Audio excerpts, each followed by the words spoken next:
Hello and warm welcome people. हम लोग आज एक ऐसा क्वेश्चन देखेंगे जिससे हम लोग को पता चलेगा कि हम लोग को किसी भी टॉपिक का क्रिस्टल क्लियर नॉलेज क्यों होना चाहिए और किसी भी टॉपिक को हम लोग को सुपरफिशियली नहीं जानना है। क्वेश्चन कहता है, which of the following is the best description of the term ecosystem. Options हैं, community of organism interacting with one another. दूसरा, that part of earth which is inhabited by living organisms. तीसरा, a community of organisms together with the environment in which they live। और चौथा, the flora and fauna of a geographical area। इस topic को अगर आपने थोड़ा सा पढ़ा है, मतलब कि इकोसिस्टम को आपने थोड़ा सा पढ़ा है, तो आपको यह पता चलेगा कि दो ऑप्शंस में से आपको कंफ्यूजन होने वाला है। कौन कौन सा? पहला और तीसरा ऑप्शन में आपको कंफ्यूजन होगा। तो आंसर जानने से पहले चलिए हम लोग पहले थोड़ा सा एक्सप्लेनेशन पार्ट समझते हैं। तो इकोसिस्टम क्या कहता है? इकोसिस्टम बेसिकली हम लोग जिस इन्वायरमेंट में रहते हैं या हम लोग के आसपास जो भी नेचर है उसके फंक्शनल यूनिट को इकोसिस्टम कहते हैं। यहाँ पर क्या होता है? इंटरेक्शन होता है किन चीज़ों में? जो भी बायोलॉजिकल ऑर्गेनिजम्स हैं, जो भी बायोटिक कंपोनेंट्स हैं इकोसिस्टम के, उनके बीच में इंटरेक्शन होगा, या फिर उन बायोटिक ऑर्गेनिजम्स का बाकी जो एबायोटिक कंपोनेंट्स हैं इकोसिस्टम के, उसके साथ इंटरेक्शन होगा। तो उसी को हम लोग इकोसिस्टम बोलेंगे। ये बेसिक डिफरेंस है। इंटरेक्शन वर्ड बहुत ही की वर्ड है। इस इकोसिस्टम टर्म को एजी टैंसली ने कॉइन किया था। अब हम लोग देखते हैं ये इन्वायरमेंट से कैसे डिफरेंट है। इन्वायरमेंट, हम लोग जिस सराउंडिंग में रहते हैं उसको हम लोग इन्वायरमेंट बोलते हैं। इसके भी दो कंपोनेंट हो गए, बायोटिक और एबायोटिक कंपोनेंट। अब इकोसिस्टम से मेजर डिफरेंस यहाँ पर क्या है? इकोसिस्टम में स्पेसिफिक स्पीशीज प्रेजेंट होते हैं। जैसे कि इकोसिस्टम मान लीजिए एक पॉन्ड इकोसिस्टम हो जाएगा या एक डेजर्ट इकोसिस्टम हो जाएगा, वहां पर कुछ स्पेसिफिक टाइप के जानवर या प्लांट्स पाए जाते हैं। इन्वायरमेंट में ऐसा नहीं होता है। इन्वायरमेंट हम टोटल है। कहने का मतलब इकोसिस्टम एक छोटा टर्म है, इन्वायरमेंट एक बड़ा टर्म है। अब तीसरा इंपॉर्टेंट टर्म है जो कंफ्यूज करता है, वो क्या है? हैबिटेट। हैबिटेट बेसिकली आप लोग जहाँ पे रहते हैं उसका उसका कुछ ना कुछ एड्रेस है। वैसे ही हर जानवर का कुछ ना कुछ एड्रेस होता है, तो वही बेसिकली हैबिटेट है। ये क्या है? जिस फिजिकल इन्वायरमेंट में ऑर्गेनिज्म रहता है उसको हैबिटेट बोलते हैं। ठीक है, तो ये तीन टर्म हो गए। अब चौथा टर्म में हम लोग देख लेते हैं, ये क्या है? बायोस्फेयर। तो लिथोस्फेयर, एटमॉस्फेयर और हाइड्रोस्फेयर में जहां पर भी लाइफ प्रेजेंट है, उस जो भी लाइफ सपोर्ट करता है उसको हम लोग क्या बोलते हैं? बायोस्फेयर बोलते हैं। तो अब हम लोग वापस क्वेश्चन में आते हैं। क्वेश्चन क्या था? हम लोग पहला और तीसरा में हम लोग कंफ्यूज हो रहे थे। कंफ्यूजन क्यों राइज हुआ? क्योंकि हर जनरली हर डेफिनेशन में इंटरेक्शन वर्ड यूज होता है इकोसिस्टम को डिस्क्राइब करने के लिए। पहला ऑप्शन देखिए, a community of organism interacting with one another. अब क्योंकि यहाँ पे इंटरेक्शन वर्ड यूज हुआ है तो इस वजह से लोगों को कंफ्यूजन होगा कि हो सकता है ये डेफिनेशन होगा इकोसिस्टम का।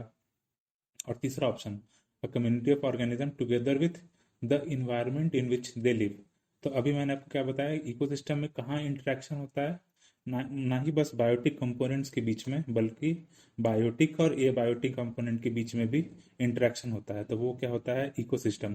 तो पहला ऑप्शन में क्योंकि बस बोल रहा है कि कम्युनिटी ऑफ ऑर्गेनिजम्स जो बस बायोटिक कंपोनेंट्स हैं वो इंटरेक्ट कर रहे हैं, तो पहला ऑप्शन तो गलत हो जाएगा। तो इसका आंसर क्या हो जाएगा? तीसरा।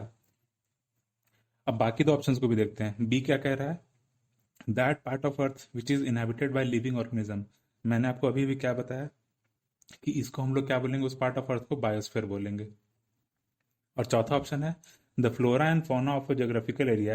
ये अब तो बेसिकली बायोडाइवर्सिटी हो गया। ठीक है, अब हम लोग जो तब से बात कर रहे हैं कि बायोटिक और एबायोटिक कंपोनेंट्स, तो ये क्या होता है? चलिए हम लोग इकोसिस्टम के कंपोनेंट्स को अब देखते हैं। तो बायोटिक कंपोनेंट्स में क्या क्या आएंगे? सबसे पहले तो जो खुद अपना फूड प्रोड्यूस कर रहे हैं उसको हम लोग क्या बोलेंगे? प्रोड्यूसर बोलेंगे। उसको हम लोग ऑटोट्रॉफ्स भी बोलते हैं। अब ये क्या क्या इंक्लूड करता है? ये प्लांट्स को इंक्लूड करेगा, एल्गी को इंक्लूड करेगा, जो भी ऐसे ऑर्गेनिज्म जो खुद का फूड प्रोड्यूस करते हैं। अब कुछ ऐसे ऑर्गेनिज्म हैं जो इन प्रोड्यूसर्स को कंज्यूम करते हैं, उसको हम लोग कंज्यूमर बोलेंगे, और ऐसे भी कंज्यूमर होते हैं जो दूसरे कंज्यूमर्स को कंज्यूम करते हैं। तो ये सारे कंज्यूमर का एक टाइप हो गया, इसको हम लोग हेटेरोट्रॉफ भी बोलते हैं। और लास्टली, जब प्रोड्यूसर और डिकम्पोजर, उनका जब डेथ होता है, फिर डीके होता है, तो डिकम्पोजर्स उन पे एक्ट करके उनसे न्यूट्रिशन लेते हैं। तो डिकम्पोजर भी एक टाइप का बायोटिक कंपोनेंट हो गया। डिकम्पोजर्स को हम लोग डेट्रीवोर्स भी बोलते हैं, और ये बेसिकली सेप्रोट्रॉफ्स होते हैं। तो प्रोड्यूसर हो गए ऑटोट्रॉफ्स, कंज्यूमर हो गए हेट्रोट्रॉफ्स, और डिकम्पोजर हो गए सेप्रोट्रॉफ्स। अब आते हैं हम लोग एबायोटिक कंपोनेंट्स पे। सबसे पहले देखते हैं, चलिए, सॉइल। सॉइल क्या है? सॉइल बेसिकली हिंदी में मिट्टी बोलते हैं। सॉइल क्या है कि जो भी ऐसा कंपोनेंट जो कि प्लांट लाइफ को सपोर्ट करता है, उसको हम लोग सॉइल बोलते हैं। सॉइल पे बहुत सारे जो बायोजियोकेमिकल साइकिल्स हैं वो डिपेंडेंट हैं। बहुत सारे इंटरेक्शन होता है बायोटिक और ये सॉइल के बीच में। दूसरा एबायोटिक फैक्टर देखते हैं हम लोगों को, क्या है? सनलाइट। जो भी सन रेज आ रहे हैं वो क्या प्रोवाइड करते हैं हम लोग को? एनर्जी प्रोवाइड करते हैं। एनर्जी क्यों इम्पोर्टेंट है? ताकि जो भी हर अर्थ पे जो भी लाइफ सस्टेन कर रहा है, उसका कंटिन्यूटी बना रहे। तीसरा कंपोनेंट है वाटर। वाटर तो आपको पता ही है कितना इंपॉर्टेंट है, हर एक चीज के लिए एसेंशियल है वाटर। फिर चौथा है इनऑर्गेनिक्स। इनऑर्गेनिक सब्सटेंसेस जैसे कि कार्बन हो गया, नाइट्रोजन हो गया, जो बेसिक एलिमेंटल फॉर्म में पाया जा रहा है। फिर फास्फोरस हो गया, सल्फर हो गया। तो इन सब का अपना ही साइकिल चलता है, ये भी बहुत ही इंपॉर्टेंट रोल प्ले करते हैं इकोसिस्टम में। फिर ऑर्गेनिक कंपाउंड्स हो गए, जैसे कि कार्बोहाइड्रेट हो गया, लिपिड हो गया, प्रोटीन हो गया। ऑर्गेनिक कंपाउंड्स क्या है? ये एक लिंक प्रोवाइड करते हैं बायोटिक और ये बायोटिक जो कंपोनेंट्स है उनके बीच में। ऐसा क्यों? क्योंकि ऑर्गेनिक कंपाउंड से ही एक सेल का, आप बोल सकते हैं, फॉर्मेशन होता है, जिससे कि फिर लाइफ इमर्ज करता है। इसके अलावा कुछ और एबायोटिक फैक्टर्स हो सकते हैं अलग अलग। जैसे कि अगर मान लीजिए टेरेस्ट्रियल लाइफ है तो वहाँ पर एटमॉस्फेयर का रोल होगा। अगर कोई पॉन्ड इकोसिस्टम है तो वहाँ पर पानी का बहुत ज़्यादा रोल होगा। फिर कोल्ड क्लाइमेट में स्नो का एक रोल होगा, तो एबायोटिक फैक्टर हो जाएगा स्नो। फिर पानी में सैलिनिटी वाला भी एक फैक्टर आ जाएगा। फिर रेनफॉल एक बहुत बड़ा रोल प्ले करता है किसी भी इकोसिस्टम में। फिर अलग अलग एल्टीट्यूड पे पाए जाते हैं प्लांट्स एनिमल्स, तो वो भी अल्टर करेंगे इकोसिस्टम को।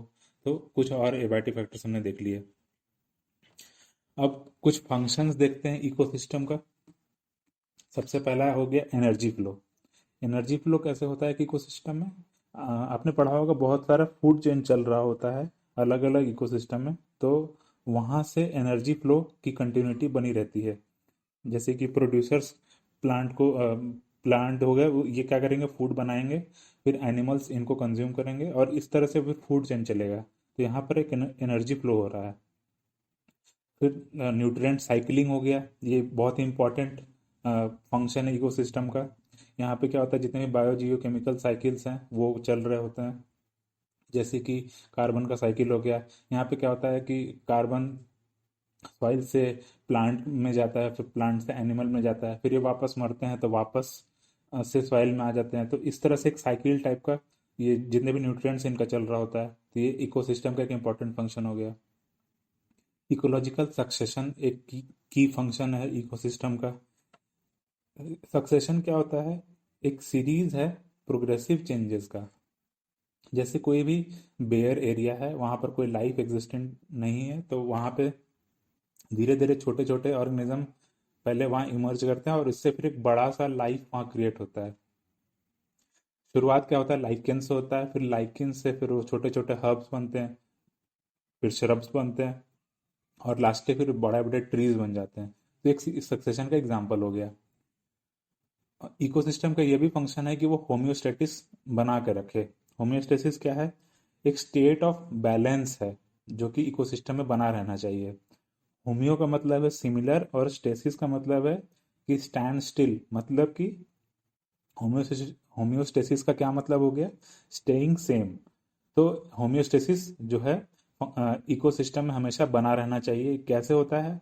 कुछ फीडबैक कंट्रोल मैकेनिज्म्स हैं, पॉजिटिव भी हो सकते हैं, नेगेटिव भी हो सकते हैं, जो कि इकोसिस्टम में बैलेंस को बनाकर रखते हैं।